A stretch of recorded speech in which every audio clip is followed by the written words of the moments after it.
Communicating your vision with your HoDs is quite an unusual one, especially on the shorts, because you will generally have quite a limited amount of time.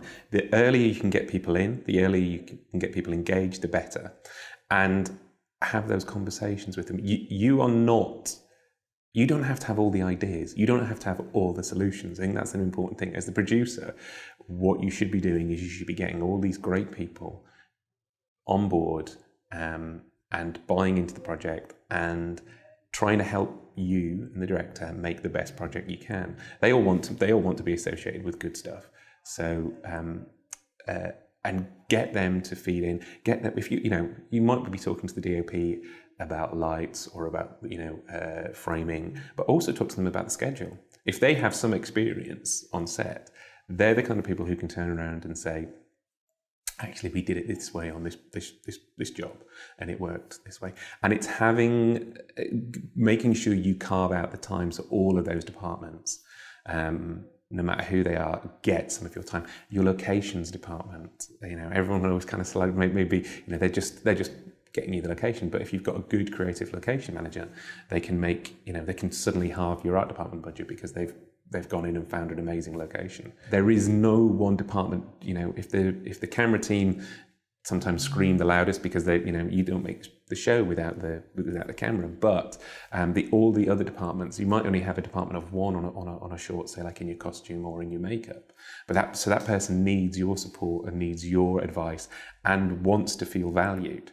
Again, kind of goes back to an earlier point of, if you're open with people, if people trust you and you trust them, they feel that much more committed to a project and will invest so much more, which is what you need them to do on a short where you have no money, probably.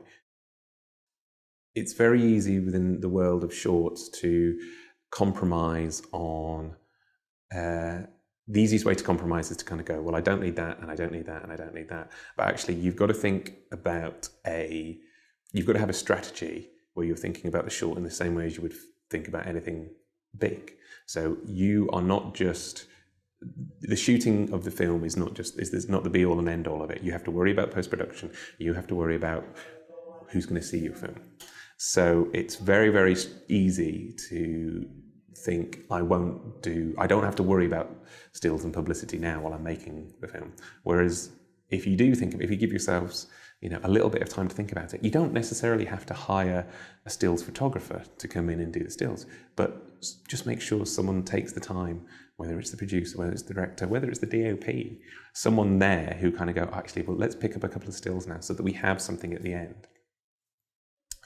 Or is at least thinking about any of those elements. You might not think you need, or the visual effects that you are going to do within the project are very, very simple, and you don't need, I know how to do green screen, but actually spend half an hour talking to your editor about it, or talking to a VFX supervisor. It doesn't necessarily have to. It might just do it as a favour. It would just answer a telephone call and kind of. I've done that before on big films where we didn't have a VFX supervisor, but suddenly we were trying to do a shot that everyone assured me was fine, and I'm like going, all right, what's the best? When I go into a VFX house, I've got to make sure I've got all my reference points and stuff so that they know. It makes their life easier and doesn't blow my budget on trying to fix a problem we didn't think about during the shoot.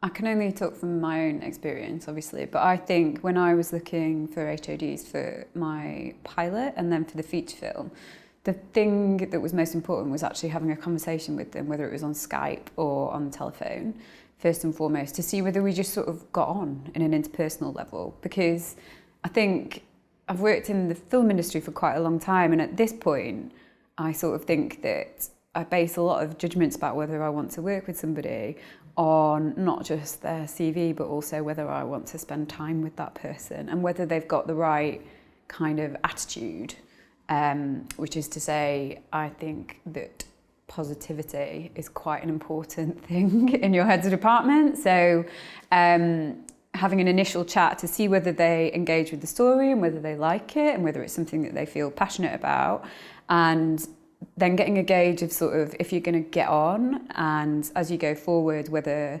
they're going to be somebody that you want to spend like 6 days or 2 weeks in a room with as you're making the project. Because I think you're looking, for me, it's about looking for people who are going to elevate your project. Like there's no point in me as a writer or a director being really controlling about what it should look like or what lenses we're going to use. I think it's about finding people who are engaged with your idea and then letting them expand your idea and elevate it to the next level by bringing their skills to the table. So I think it's about sort of creating the right atmosphere of trust by getting a group of people together who will get on with each other. I think that was quite an important thing when we were putting together the pilot, was creating a little team of people who we knew would all be able to sort of have a bit of a laugh with each other in a stressful situation, as well as actually do their jobs really well. So it wasn't just about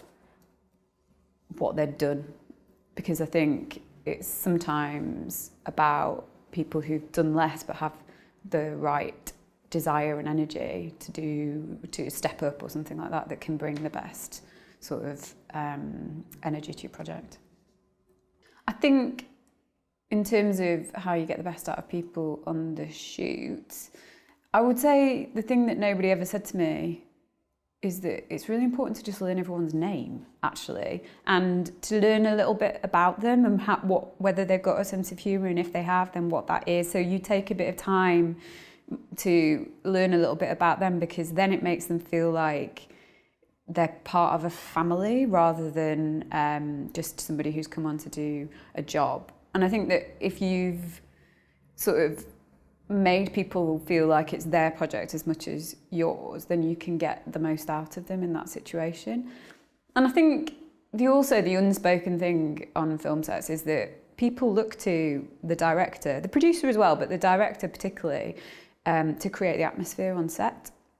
So I think even if you are really stressed out inside or really angry or really upset about something, you need to find a way to project a positive attitude, because everyone else on the crew will feed off that, and they'll look to you for how to behave and how to respond to situations that are happening. And also it'll encourage them to, work harder if you're nice to them and you're positive about stuff even when it's going wrong. So I think that's one of the biggest lessons I think I've learned over the decade or whatever that I've been editing and then moving into directing.